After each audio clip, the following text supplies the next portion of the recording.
Government offices are much the same everywhere. Sometimes the officials in them are good people, helpful and kind. Sometimes they are not.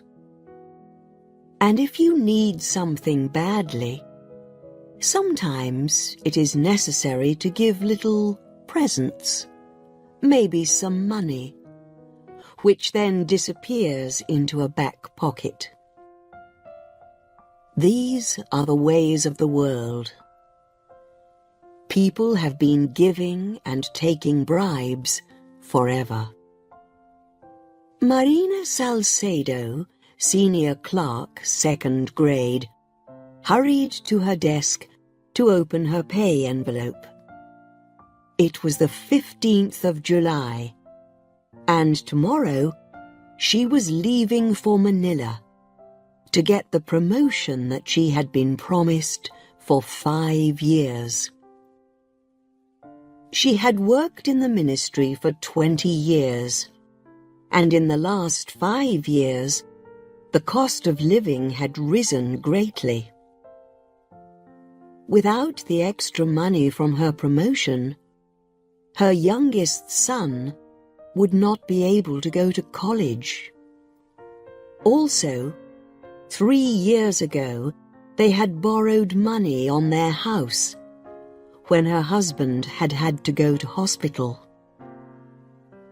She checked her pay carefully. 260 pesos. This is what she would take to Manila. She walked down to the far end of the hall, to the chief's office. The girls there were not talking. That meant the chief was in.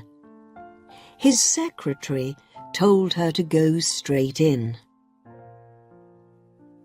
The chief was reading a dirty copy of Playboy, a magazine for men full of photos of women. He did not put the magazine away, and Marina stood in front of him, waiting for him to look up. He was about 50, and going bald. "So, you are leaving tomorrow, Marina," he said. "Yes, sir." "Well, you can have the afternoon off to get ready. You will only have 3 working days in Manila. Do you think that will be enough?" "I would like to have 3 more days, sir, if possible." "No problem, Marina," the chief said. "Oh, and when you are there, will you please buy me the latest gabardine material for a pair of pants? I will pay when you get back." "Yes, sir. Thank you." Gabardine material. It must cost at least 60 pesos. Last time, the chief wanted a pair of Levi jeans. They had cost 120 pesos. When she returned, they had played this little game. He saying he must pay, she refusing to take the money. After all, he was not a bad boss. 3 days off with pay, for example. And he did not try to touch her in the way he did with the other women clerks.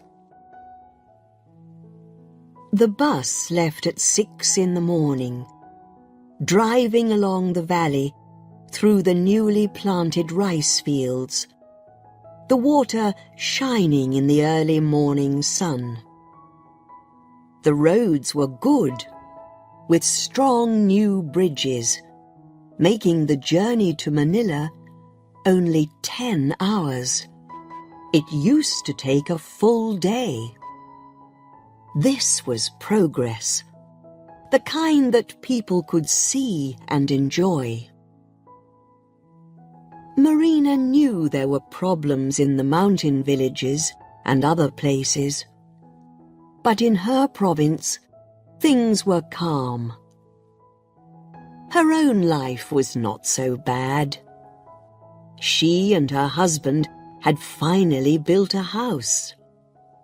3 children, one married and soon to leave for the United States, another soon to finish college, and the youngest nearly finished high school. But the cost of living had gone up. They had to cook on wood fires and could not afford to buy toilet paper. 5 years ago, she had asked for promotion. She had gone to Manila twice about it, and finally she had received a notice saying it would happen. The bus arrived in Manila as it was getting dark. Marina walked to the street where her second cousin lived. They had been college students together. She would probably sleep on a hard sofa in their living room. But that was better than spending 30 pesos on a cheap, dirty room somewhere. They were having dinner when she arrived, and, like a good relation, she had brought meat, fish, and rice from her province. They seemed pleased to see her, but Marina noticed that her cousin soon asked, "When will you leave?" "I won't be here more than a week," she said, "and I won't eat here. I'll spend every day at the ministry, following up my papers." She was up at 6 the next day. Her cousin's children, aged 13 and 14, were getting ready for school. They had kept her awake playing rock music in the night. When she arrived at the ministry, she went straight to personnel. The people that she worked with years ago in that office had all left, and there was nobody she knew. She asked for the person who worked on the papers of staff promotion and was sent to the other end of the office, to a fat woman in her early 30s, with bad teeth, thin hair, and a uniform that was too small for her large body. The woman brought out a list and read through it carefully. Then she moved some papers around on her desk and looked up with a fat little smile. "I am sorry, Mrs. Salcedo, but your name is not here. Maybe the forms got lost."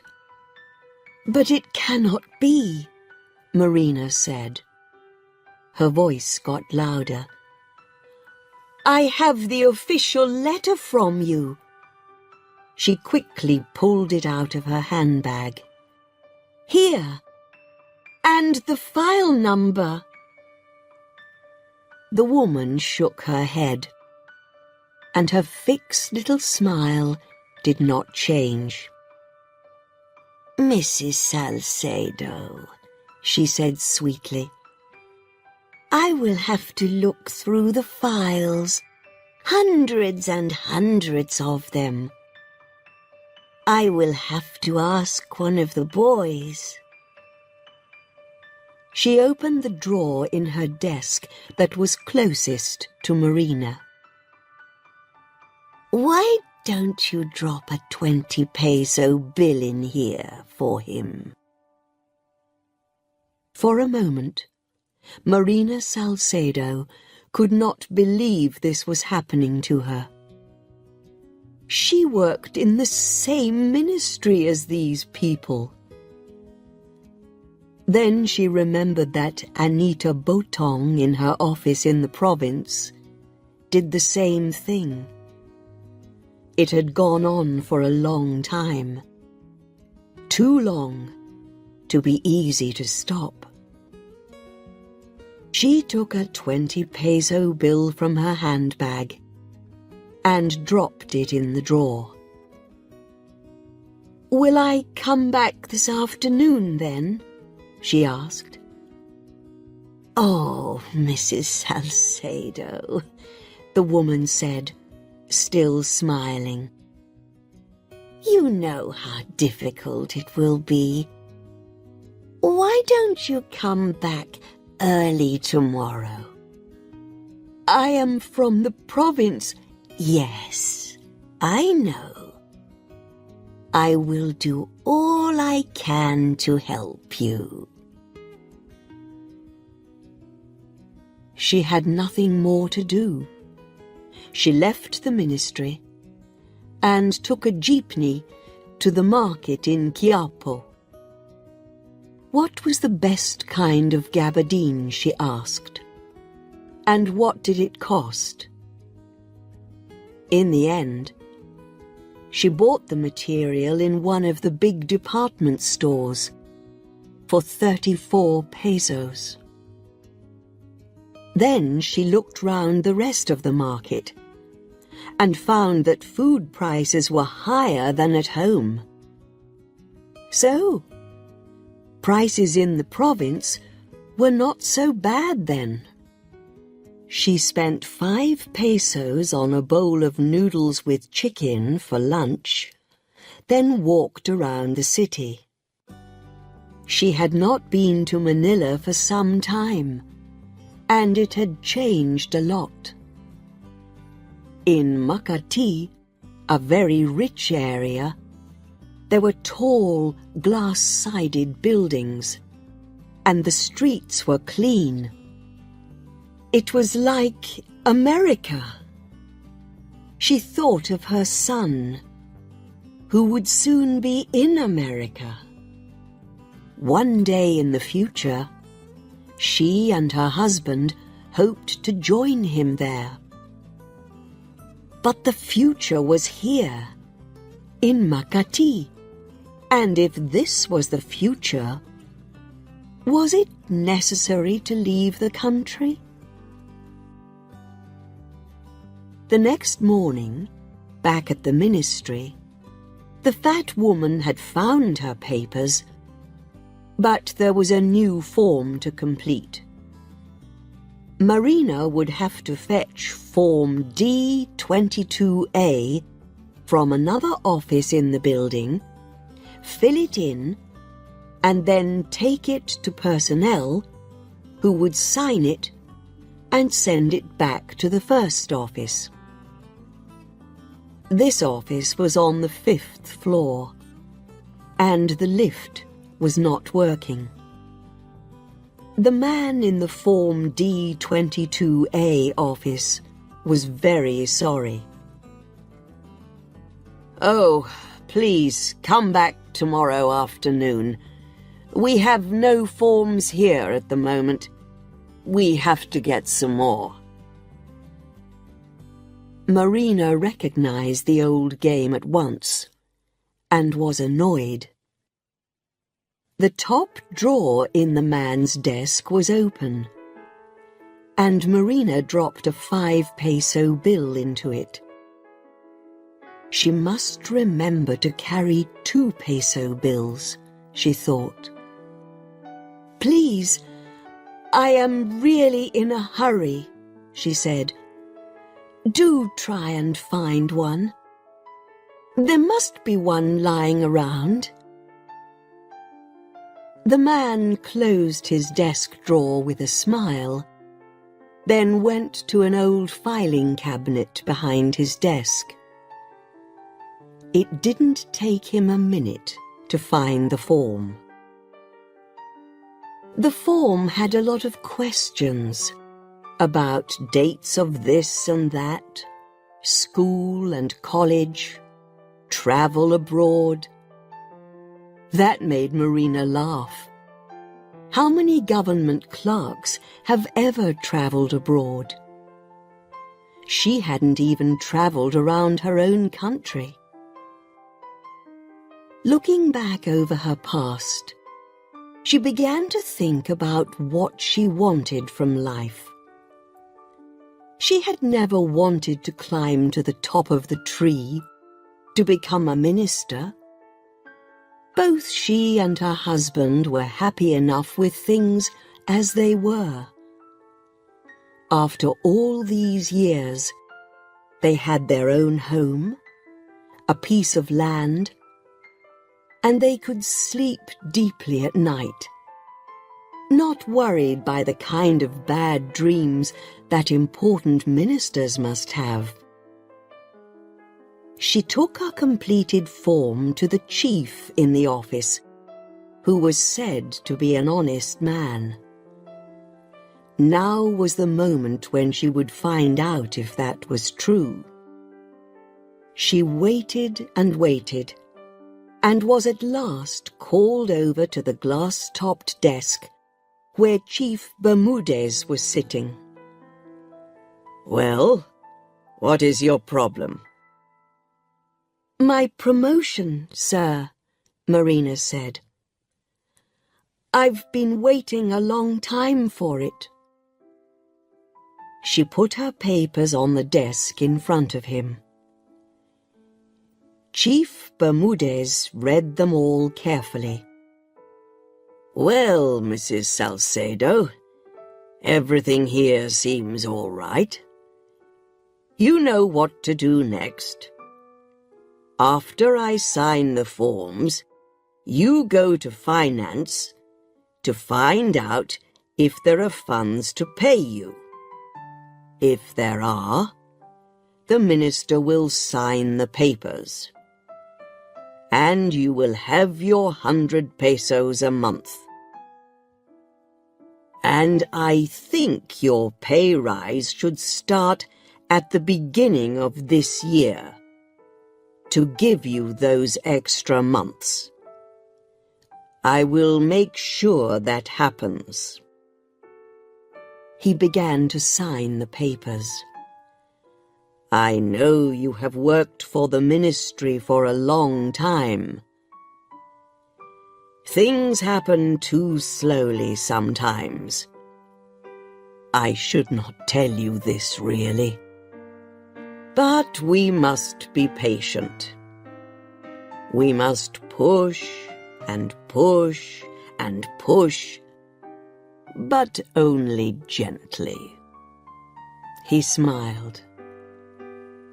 "Good luck with finance." They were now alone in the room. "Is that all, sir?" said Marina. "Why? Is there something that I have forgotten?" In her surprise, Mrs. Salcedo forgot to thank him. At the door, she decided that Chief Bermudez was a good man. Perhaps she should buy him some gabardine material too. After all, he had added several extra months to her pay rise. After a quick lunch, just some bananas and a drink, she went to finance. The girls in the office were sitting talking, or reading newspapers, or doing nothing. The finance chief, she was told, was out and would not be in until tomorrow. Marina left and decided to go and see a movie. The next morning, she was back in finance before 8 o'clock. She noticed that the office had several pretty girls, and they seemed to do nothing. At 8:30, the finance chief arrived, Julio Lobo, one of the top men in the ministry. He was wearing a brown gabardine suit. She recognized the material at once. She went into his office. Chief Lobo was reading some files and adding up some figures on a calculator. He looked up at her. There were heavy bags under his eyes, and his thick lips smiled. Yes? Mrs. Salcedo explained her story, telling him she was from the province. You can leave your papers here, he said, still smiling. I am in a hurry. I have a meeting in another town today, and will not be back until 5. You can come and see me then. Marina now had to wait all day, and this endless battle to get her promotion was giving her a headache. But it could be worse in other ministries. She knew a teacher who had to pay 1,000 pesos just to move to another town. It was raining outside, so she decided to stay in the building and visit the education office, where she had friends. At 3 o'clock, she went back to wait outside Chief Lobo's office and tried to read a novel. But it did not hold her interest. The pretty girls in the office were all talking about the disco they were going to that evening. At 5, Chief Lobo arrived, and some of the girls went in and out with papers. When they had left, Marina went in. Ah, Mrs. Salcedo, yes, your papers are still here. I will work on them tomorrow, Saturday. Did you know I work even on Saturday? No, sir. Well, I do. He smiled, showing teeth yellow from cigarette smoke. He looked at his desk diary, then at her papers again. 100 pesos a month. Why, that's 1,200 pesos a year. Surely you can afford to buy me a 40 peso dinner. Yes, of course, sir, she said.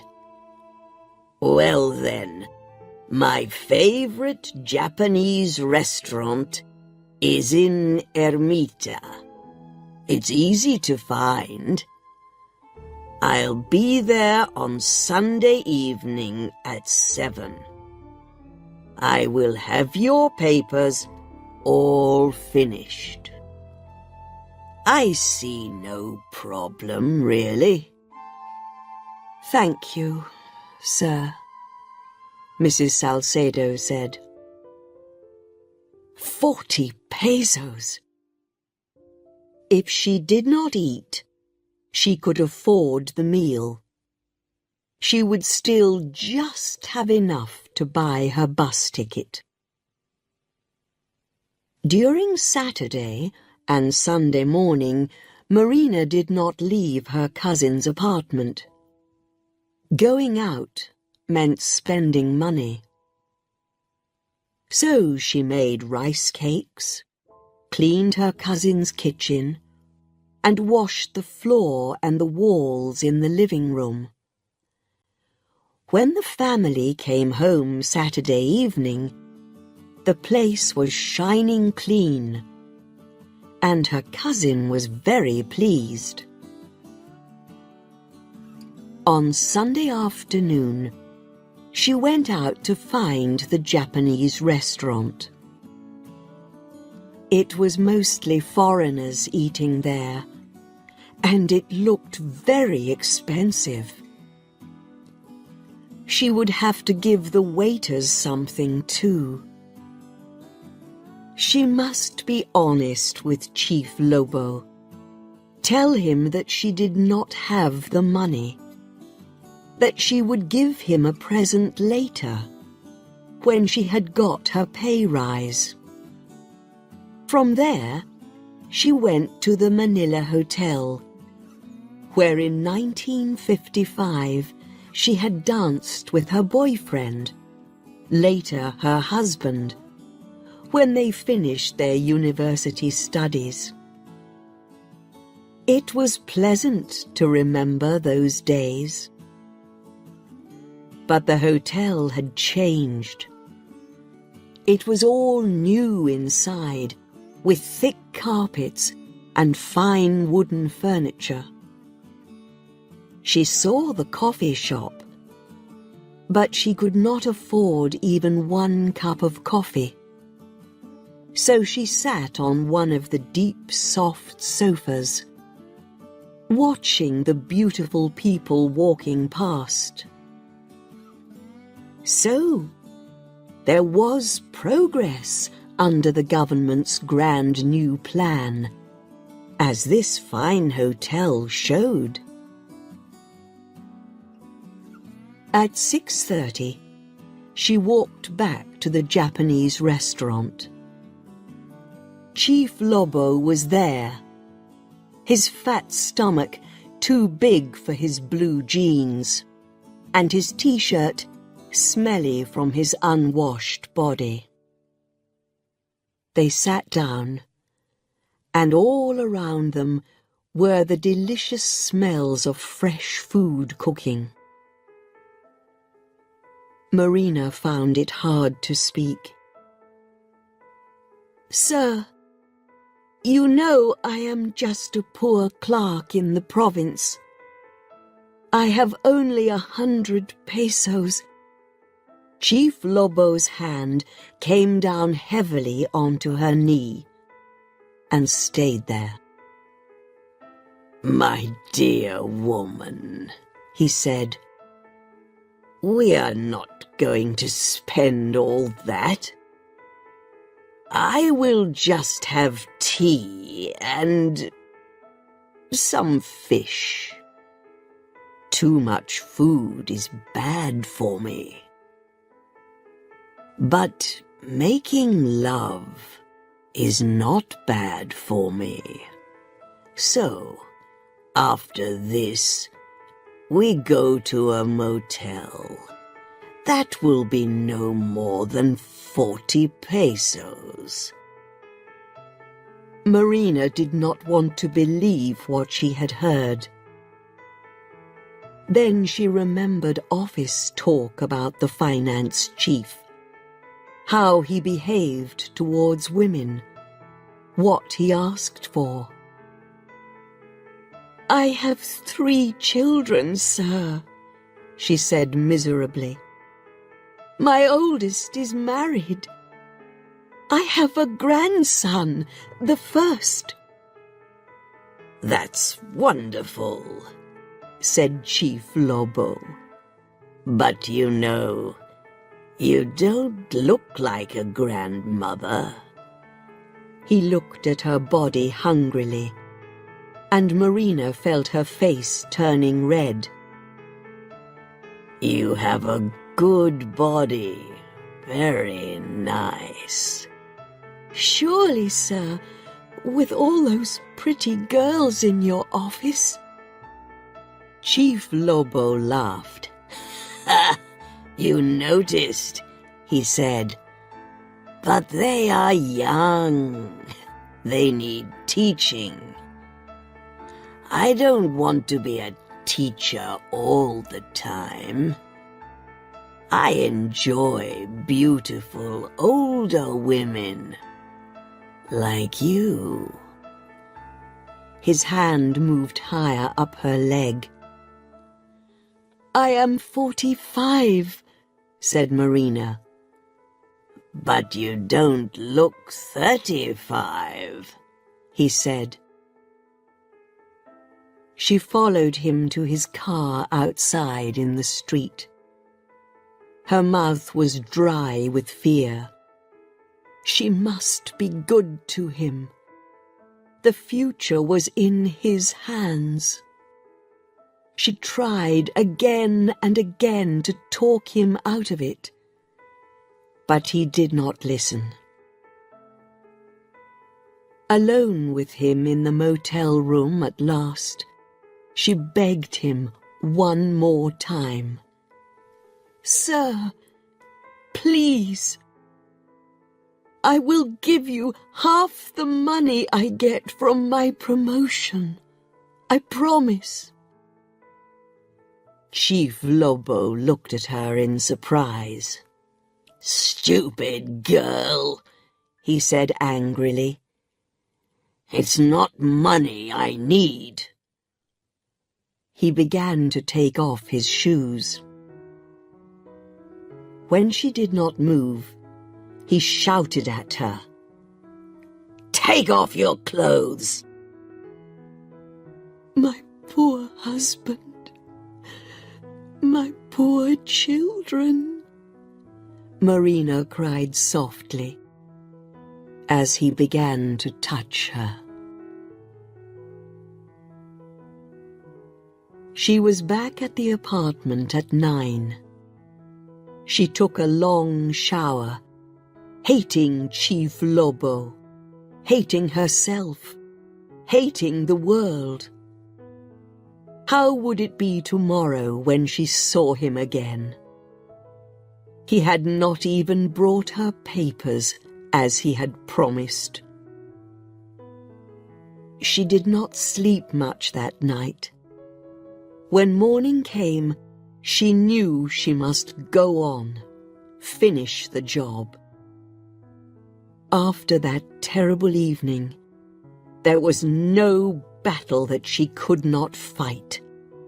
Nothing could stop her now.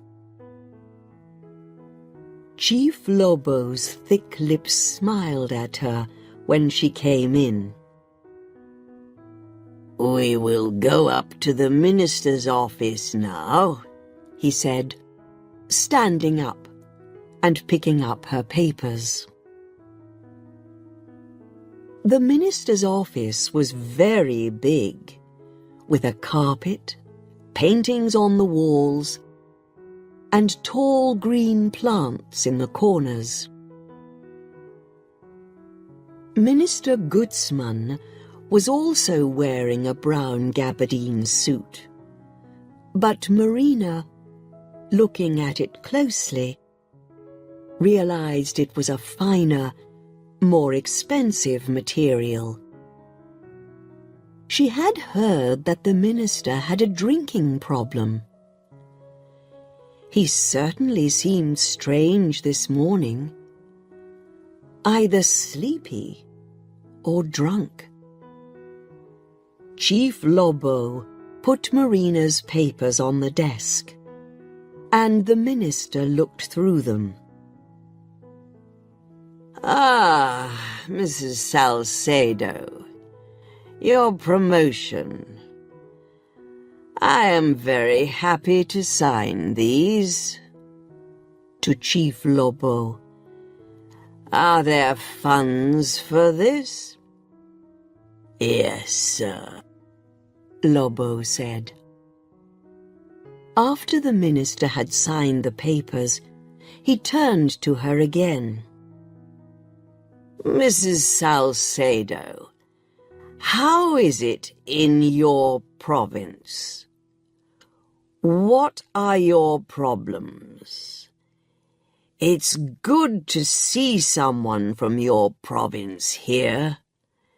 You know, your province is very important in our new society plan.